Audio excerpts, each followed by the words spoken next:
आज वंदना सत्र में हमारे मध्य हम सबके सुपरिचित इस विद्यालय को पूरे भारत देश में ख्याति प्राप्त कराने वाले और साथ में इस विद्यालय के विकास में एक मील का पत्थर सिद्ध करने वाले हमारे बड़े भाई डॉक्टर किशनवीर साकी जी आज वंदना सत्र में यहाँ पर मौजूद हैं। मेरा किशनवीर जी से संबंध 1995 से है, जब मैं परमेश्वरी विधानुका सरस्वती विद्या मंदिर वृंदावन में आचार्य पद पे था, बायोलॉजी का टीचर था। उस समय भाई साहब से संपर्क हुआ और सच कह रहा हूँ बेटा, जो भी आज हमारी पर्सनैलिटी में, बोलने में, जो भी हमने ज्ञान प्राप्त किया है, मेहनत करने की कला सीखी है, कैसे गुरु शिष्य परंपरा को निभाई जाती है, कैसे शिष्यों से प्यार किया जाता है, स्नेह किया जाता है, कैसे उनको बातों बातों में मोटिवेशन दिया जाता है और कैसे शिष्यों को शिखर पर पहुंचाया जाता है, यह कला मैंने आदरणीय भाई साहब से सीखा है। और जब मैं इस विद्यालय के बारे में देखता हूँ, पढ़ता हूँ और यहाँ के जितने अलमुनाई से मुलाकात करता हूँ, भाई साहब का कोई तोड़ नहीं। क्या विषय की प्रस्तुति होती है, किस तरह मोटिवेशन होता है, किस तरीके से हम किसी बच्चे के जीवन को तराश सकते हैं, यह भाई साहब की एक बहुत अच्छी कला है। एग्जामिनेशन में है कैसे हम स्ट्रेस को हम दूर कर सकते हैं, स्ट्रेस मैनेजमेंट पर हमारा क्या हाल होता है, किस तरीके से मैनेज करते हैं, हैप्पी क्लासरूम कैसे बनता है, कैसे हम कम समय में अधिक से अधिक ज्ञानार्जन कर सकते हैं, ऐसा चिंतन मनन करने वाले हमारे किशनवीर भाई साहब हमारे साथ प्रधानाचार्य बने। फिर उसके बाद 2018 में आप आयोग के मेंबर बने, यहीं से सीधे उच्च शिक्षा के आयोग के मेंबर बने और आज परीक्षार्थी परीक्षा, स्ट्रेस और स्ट्रेस का मैनेजमेंट और साथ में अच्छे स्कोर करने की जो तरकीब है उस पर आज वो प्रकाश डालेंगे। आप लोग लिसन करेंगे और सुनेंगे और सुनने के बाद उसको नोट भी करेंगे, जिससे कि जीवन पर्यंत आगामी परीक्षाओं में जो कॉम्पिटिटिव एग्जाम हो उस पर भी ये बातें काम आएंगी। ऐसा एक प्रयत्न आदरणीय किशनवीर भाई साहब के साथ। Thank you doctor Suryaprakash ji. So today I am here to give you some tips and tricks how to study well and how to live happy. Actually, how many of you know any definition of education? हम सभी पढ़ रहे हैं तो एक education की definition आनी चाहिए, कोई सी एक। तो मैं 2-3 बता रहा हूँ, जो आपको अच्छी लगे वो लिख लेना। जब हम एजुकेशन जान लेते हैं तो पढ़ाई करना आ जाता है। Education is not preparation of life, education is life in itself. Education is not preparation of life, education is life in itself. शिक्षा, when education becomes life, we become more sincere. ये डेफिनेशन है John Dewey की। रविन्द्रनाथ टैगोर की definition है the soul of the education is the education of soul. The soul of the education is the education of soul. शिक्षा की आत्मा, आत्मा की शिक्षा है। आत्मा और परमात्मा वाला नहीं, आत्मा ने मैं। If I am happy it means I am learning something new. तो आत्मा की शिक्षा, मैं अपने आत्म तत्व को जानता हूं क्या पढ़ते पढ़ते। क्या I try to answer according to my personality, my thinking, my analysis etcetera. तो हम अपना दिमाग लगाएं। रविन्द्रनाथ टैगोर की इसी डेफिनेशन के आधार पर CVQ आ रहे हैं। Competency based questions are totally based on this definition. The soul of the education is the education of soul. बोलिए, the soul of the education is the education of soul. Soul यहाँ आत्मा, परमात्मा का अंश तो आत्मा है ही। तो every child is an unit, every child is an institution.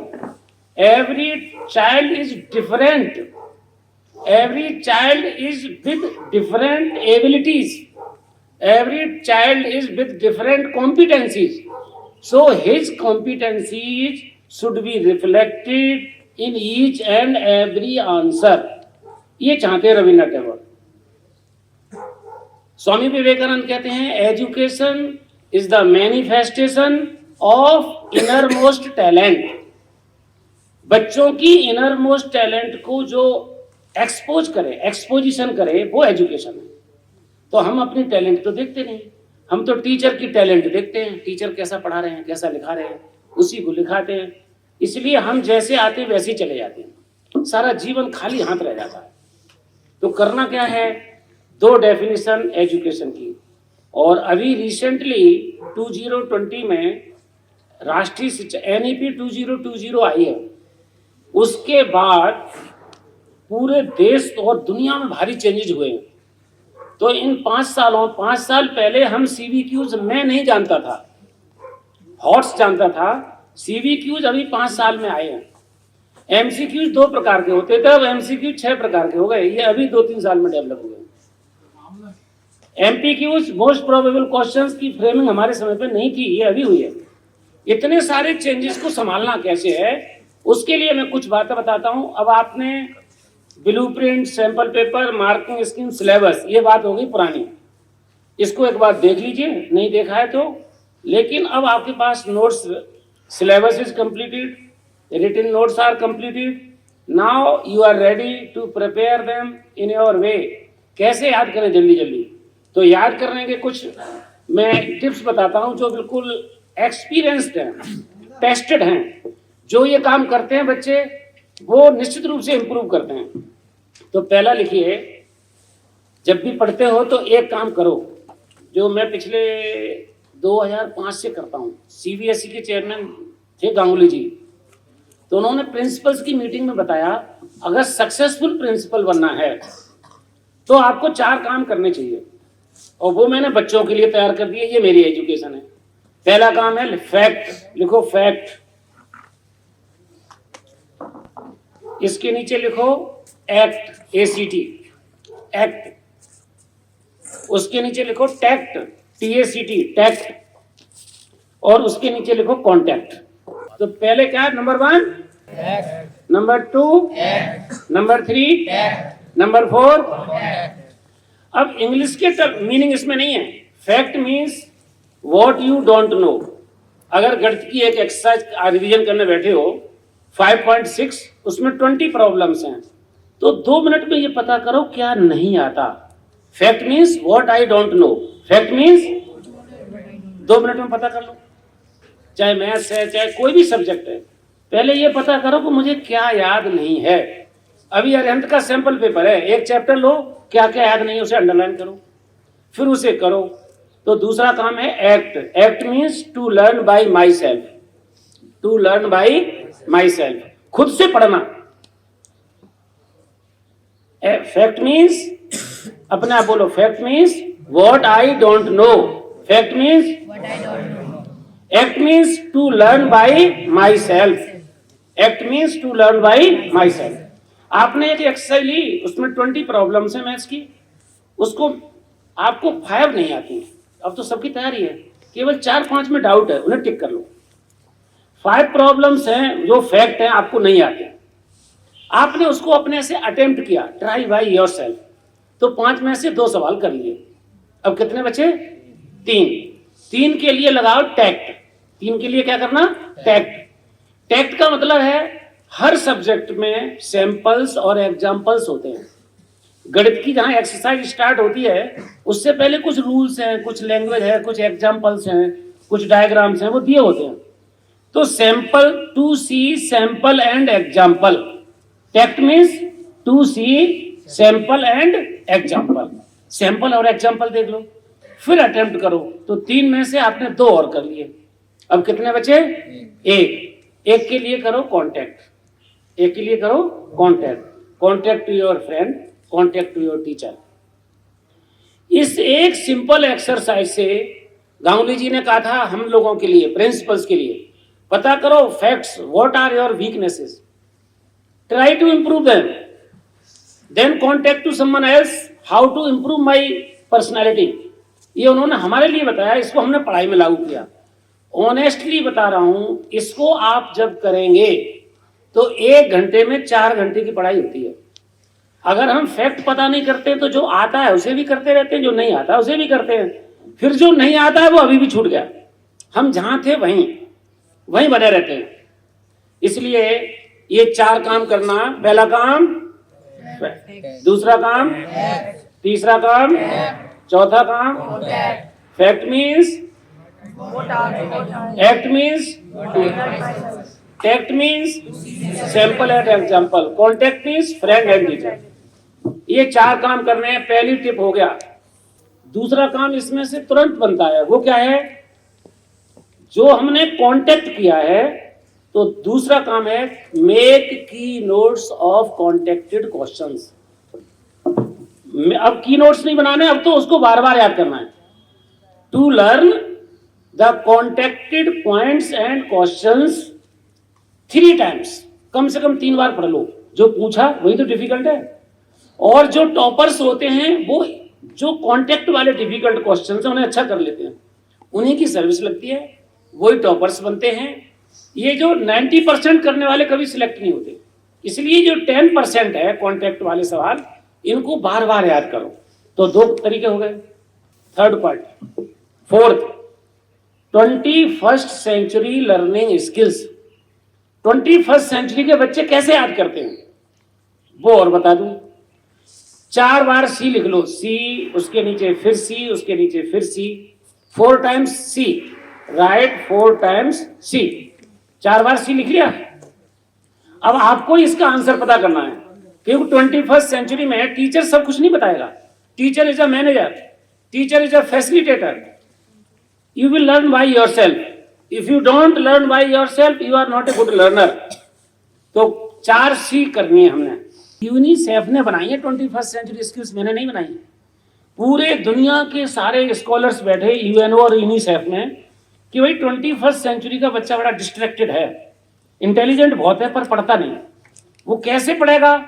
उसके लिए ये 4 21st century learning skills design की है यूनिसेफ ने, सभी बच्चों के लिए, सभी टीचर्स के लिए। तो जो उन्होंने बताया वो लिखना है, सोचना सबने है। C for creativity, C for creativity. 21st century में अगर पढ़ना है तो जो याद नहीं हो रहा है उसे क्रिएटिविटी से पढ़ो। कुछ आप बताओ, कुछ दूसरे बताएंगे। इस समय मैं यही तो काम कर रहा हूं। तो कुछ मैंने बताया, कुछ आपने बताया, मिलकर के आंसर को कंप्लीट किया। इसको क्या कहते हैं? कोलैबोरेशन। तो पहला काम है कोलैबोरेशन। जब कुछ आप बताओगे, कुछ हम बताएंगे, तो होगी क्रिएटिविटी।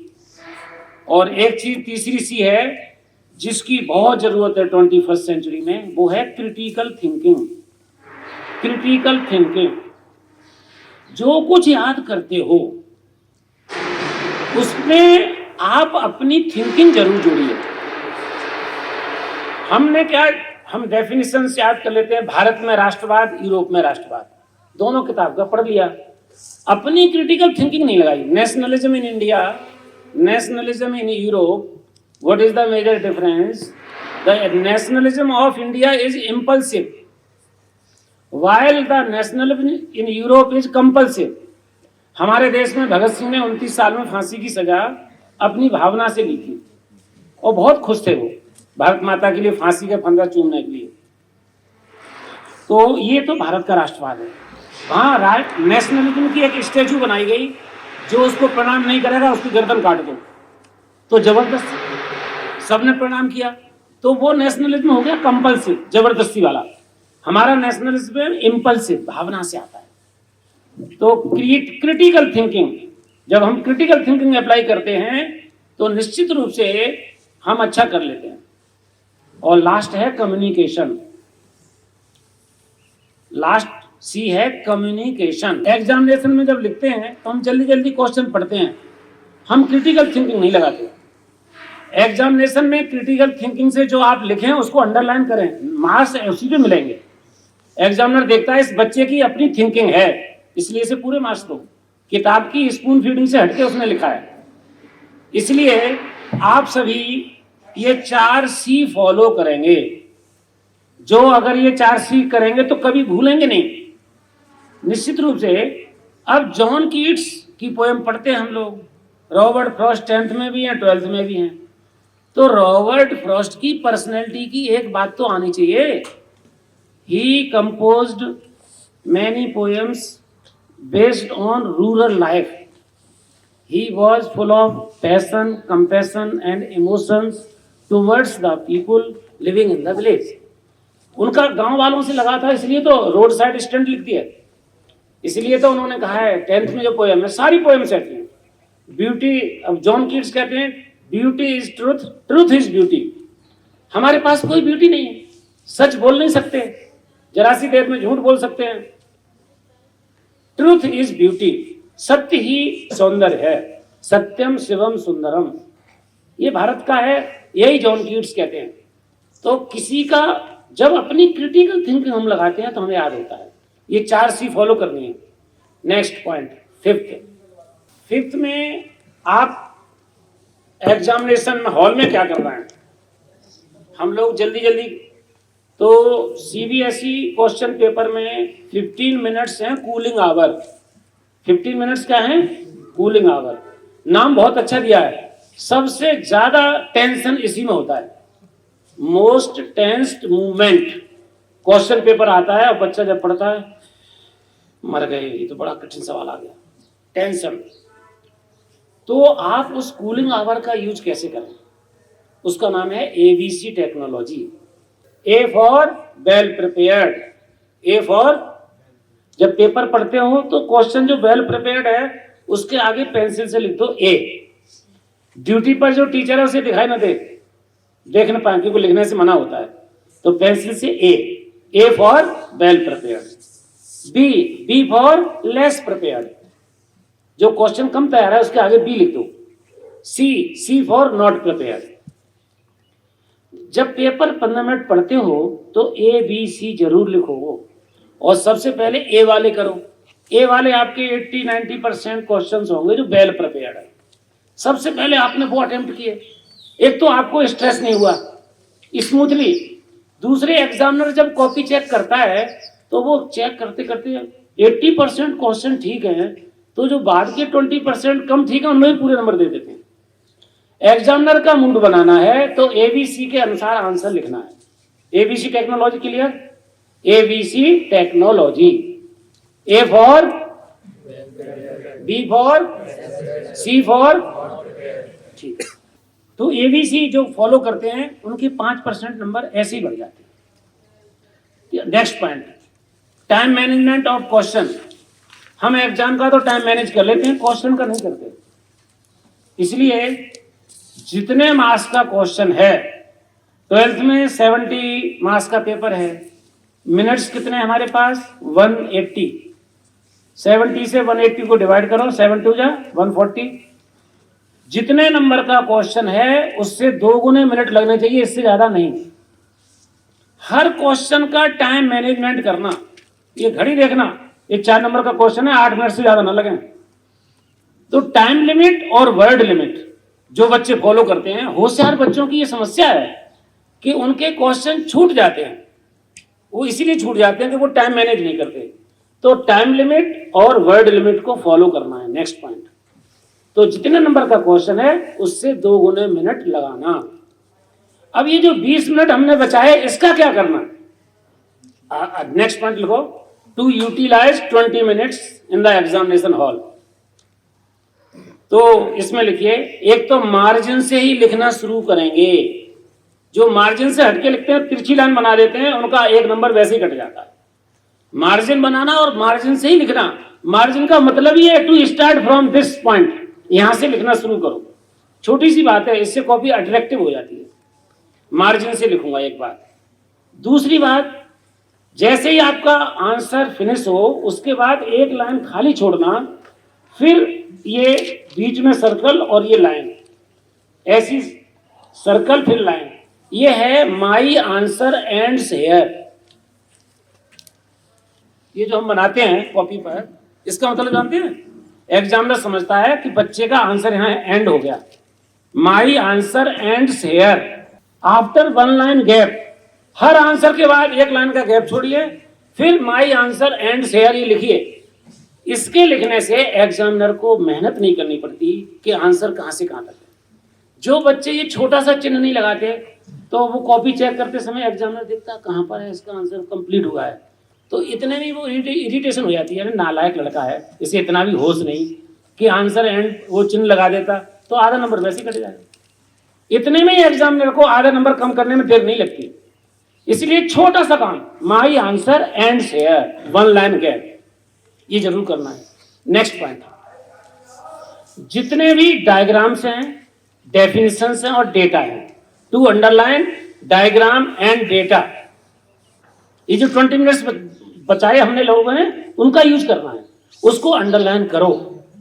जितने आपने अपनी ओर से कुछ चीज जोड़ी है उसको अंडरलाइन करो।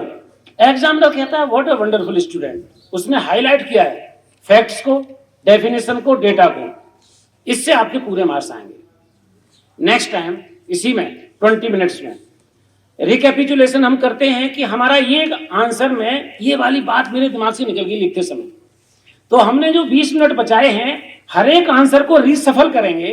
कोई बात बाद में क्लिक हुई दिमाग में आई तो उसको उस एक लाइन में लिखेंगे, इसलिए 20 मिनट बचाए जाते हैं।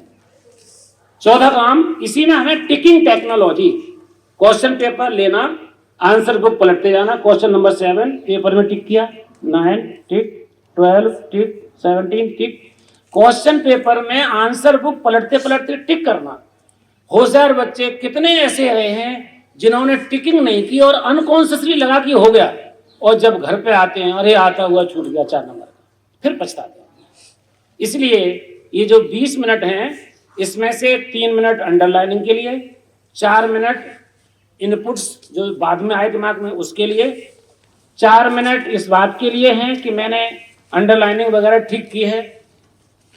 जो अपनी कॉपी को इस तरह से डेकोरेट करता है बच्चा 20 मिनट में, underlining, highlighting, one line gap, addition, subtraction, diagram, data, definition और अपना इंटरप्रिटेशन, पर्सनल इंटरप्रिटेशन जरूर डालिए। जितना आप अपनी ओपिनियन देंगे, अभी हम क्लास में 10th में थे तो उसमें रॉबर्ट फ्रॉस्ट की पोएम है, not ice not fire but human desire will destroy this world. तो बच्चों ने अपना अपना लिखा, human desires are never ending, human nature always wants something new and new. To fulfill these desires, people exploits the plants and trees at large scale. Therefore, this world will come to an end. ये दुनिया खत्म हो जाएगी। उस बच्चे ने अपना सोचा, किसी ने अर्थ को लेके सोचा, किसी ने ग्लोबल वार्मिंग को लेके सोचा, किसी ने वाटर एक्सप्लॉयटेशन को लेके सोचा, और वास्तव में not ice not fire but human desire, सारी समस्याओं की जड़ में है ह्यूमन डिजायर। अब ये ह्यूमन डिजायर कैसे मॉडरेट हो, जो बच्चा अपने से लिखेगा इसमें।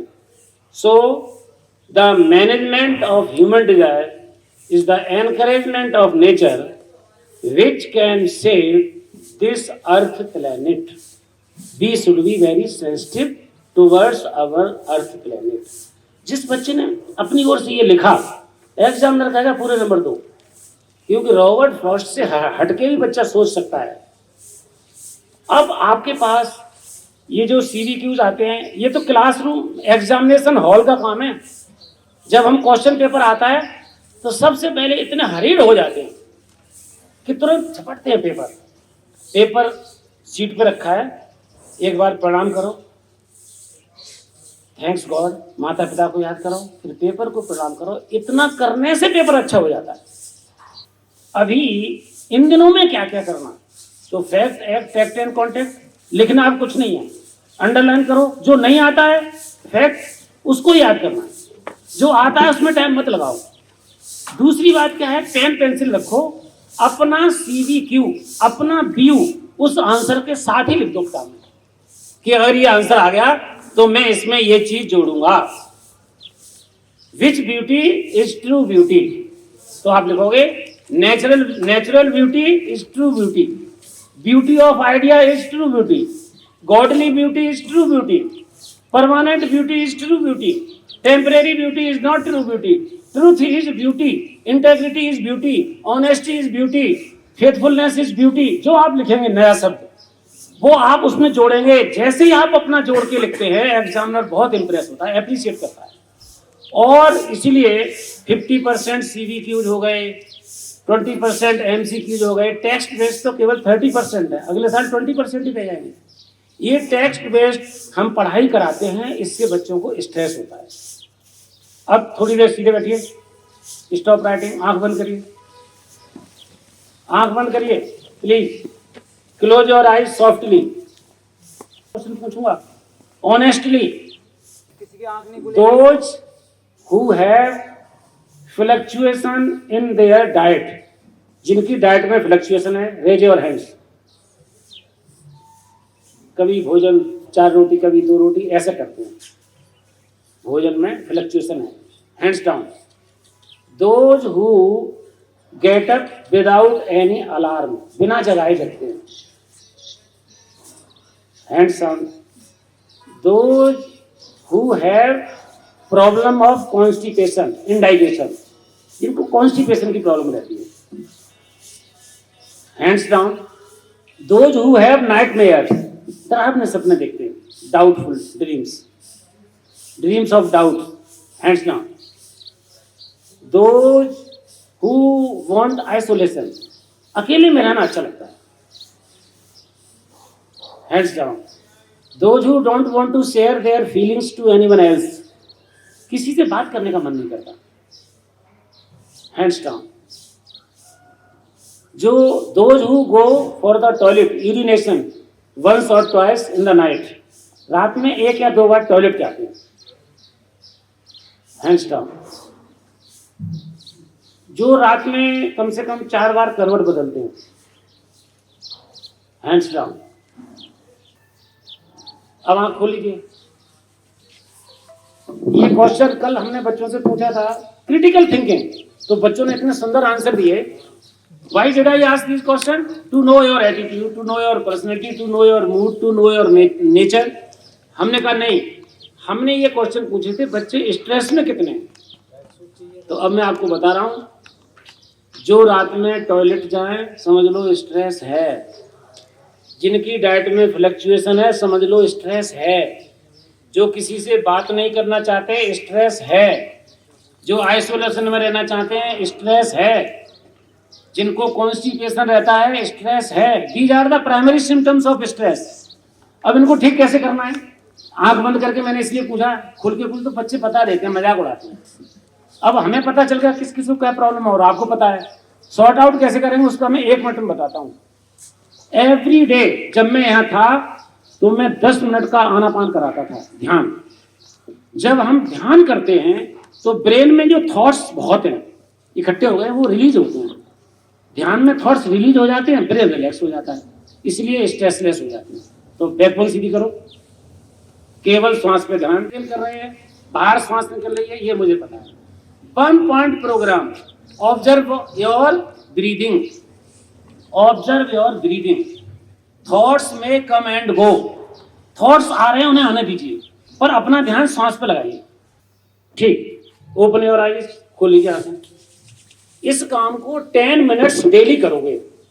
जब हम ये करते हैं मेडिटेशन तो शुरू में 3-4 मिनट्स थॉट्स की रेलगाड़ी चलती है, ये आएगा, थॉट्स आने दीजिए।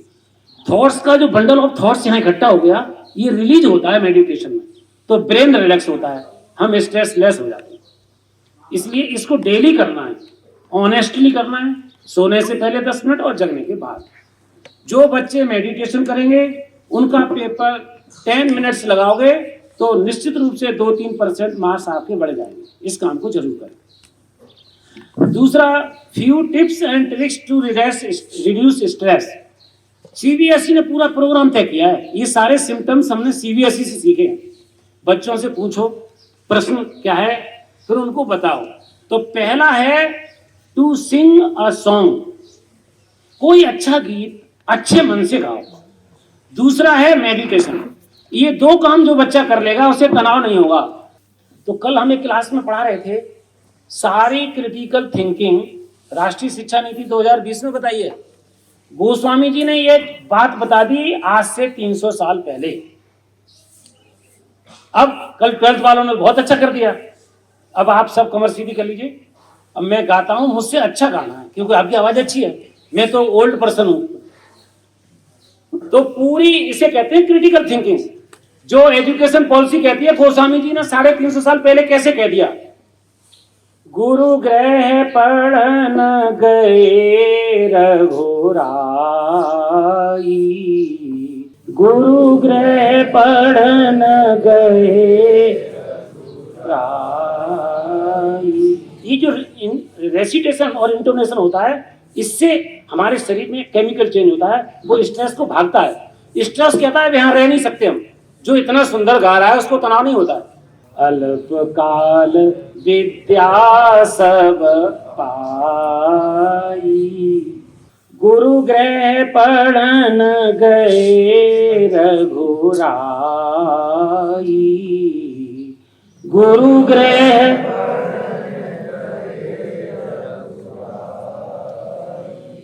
अल्पकाल विद्या सब आई, अल्पकाल विद्या सब आई। अभी भी बहुत से पाई बोल रहे हैं, मेंटली एब्सेंट है, ये डिस्ट्रैक्टेड है। पाई को आई में बदलना ही CVQ है, कॉम्पिटेंसी बेस्ड क्वेश्चन। जब विद्या को हम लाते हैं तो अपनी बुद्धि लगाते हैं, और पाते हैं तो दूसरे की बुद्धि से पाते हैं। तो पाई नहीं है, आई है। आई है तो उसमें मैं इन्वॉल्व हूं, और यही वो नहीं रुके। वो स्ट्रेस मैनेजमेंट की अगली चौपाई लिख दी, विद्या बिन निपुण गुणशीला,